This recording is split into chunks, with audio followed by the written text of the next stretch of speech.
এই বছরের 17 এবং 18 ফেব্রুয়ারি তিস্তা পাড়ের 11টি পয়েন্টে লক্ষ লক্ষ মানুষ জমায়েত হয়েছিল।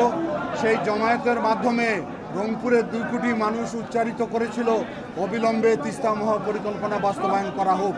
কিন্তু বর্তমান অন্তর্বর্তীকালীন সরকার মাঝে মাঝে বলছে যে কাজ শুরু হবে, কখন শুরু হবে, কিভাবে শুরু হবে, এটা আমাদের কাছে এখনও স্পষ্ট করা হয়নি।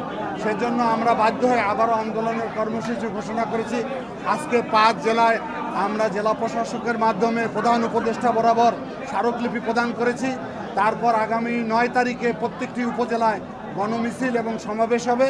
16 তারিখে তিস্তার অববাহিকা 130 কিলোমিটারে মশাল প্রজ্বলিত করা হবে। এরপরও যদি তিস্তা মহাপরিকল্পনার কাজ শুরু করা না হয় তাহলে আমরা আরও লাগাতার কর্মসূচি দিব। প্রয়োজন হলে আমরা বৃহত্তর রংপুরকে অচল করে দিতে বাধ্য হব। নভেম্বরে জানুয়ারিতে তো নির্বাচনী প্রাক্কাল, তখন তফসিল ঘোষণা হয়ে যাবে। অনেক ধরনের জটিলতা তৈরি হয়ে যেতে পারে।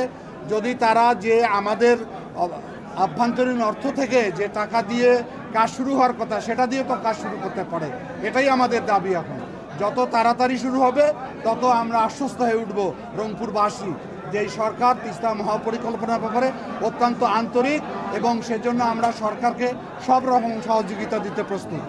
বান্ডেল থাকলে প্রতি সেনমানিতে টাকা বাঁচবে। বিকাশ সেনমানি বান্ডেল কিনে জিতুন প্রতি লেনদেনে।